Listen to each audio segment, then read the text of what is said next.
যুদ্ধ কখনোই কাম্য নয়, তবুও ইতিহাস বারবার দেখিয়েছে অনাকাঙ্ক্ষিত সেই যুদ্ধেই জড়িয়ে পড়ে বিশ্ব।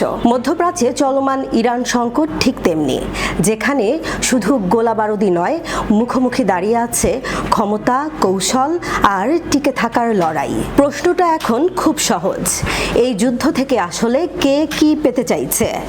বিশ্বের অধিকাংশ মানুষ চায় এই যুদ্ধ দ্রুত শেষ হোক, কিন্তু সমস্যা হলো শেষটা কেমন হবে সেই প্রশ্নে সবাই একমত নয়।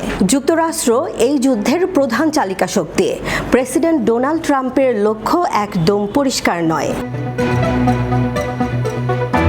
কখনো তিনি ইরানের পারমাণবিক কর্মসূচি সীমিত করতে চান, আবার কখনো পুরো শাসন ব্যবস্থার পতনের কথাও বলেন। তাহলে ওয়াশিংটনের জন্য সেরা ফলাফল কি? ইরানের সরকার পরিবর্তন, একটি পশ্চিমাপন্থী সরকার, মধ্যপ্রাচ্যে দীর্ঘমেয়াদী নিয়ন্ত্রণ।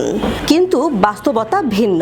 ইরান এখনো টিকে আছে, আত্মসমর্পণ করেনি। উল্টো যুদ্ধ দীর্ঘ হলে চাপ বাড়ছে যুক্তরাষ্ট্রের ভেতরেই। তেলের দাম বাড়ছে, হরমুজ প্রণালীতে অনিশ্চয়তা আর একটি দীর্ঘ যুদ্ধের আশঙ্কা। আর তাই যুক্তরাষ্ট্র এখন চায় জয়, কিন্তু সেই জয় কিভাবে আসবে তা এখনো অনিশ্চিত। এদিকে ইরানের লক্ষ্য তুলনামূলকভাবে স্পষ্ট, তারা যুদ্ধ থামাতে চায়, কিন্তু আত্মসমর্পণ করে নয়। ইরান জানে এই লড়াইয়ের সময় তাদের পক্ষে। ভৌগোলিকভাবে তারা শক্তিশালী। বিশ্বের প্রায় 20% তেল যায় হরমুজ প্রণালী দিয়ে, যা কার্যত তাদের নিয়ন্ত্রণে। ইরান আসলে চায় ভবিষ্যতে হামলা না হওয়ার নিশ্চয়তা, যুদ্ধের ক্ষতিপূরণ। কিন্তু তারা এটাও জানে এই দাবিগুলো বাস্তবে পাওয়া কঠিন। তাই তাদের আসল লক্ষ্য হলো এই সংঘাতে টিকে থাকা, কারণ ইরানের জন্য টিকে থাকা মানেই বিজয়। অন্যদিকে ইসরায়েলের অবস্থান সবচেয়ে কঠিন। তাদের কাছে এই যুদ্ধ কোনো কৌশলগত খেলা নয়, এটা অস্তিত্বের প্রশ্ন। ইসরায়েল চায় ইরানের মিসাইল সক্ষমতা ধ্বংস হোক, ড্রোন ও সামরিক ঘাঁটি গুঁড়িয়ে দেয়া হোক, পারমাণবিক কর্মসূচি পুরোপুরি থেমে যাক। কারণ তারা ইরানকে দেখছে একটি দীর্ঘমেয়াদী হুমকি হিসেবে। তাই তাদের কৌশল স্পষ্ট, আজ ধ্বংস করো, আগামীতে আবার গড়লে আবার আঘাত করো। এ কারণেই ইসরায়েল দ্রুত যুদ্ধ শেষ করতে আগ্রহী নয়।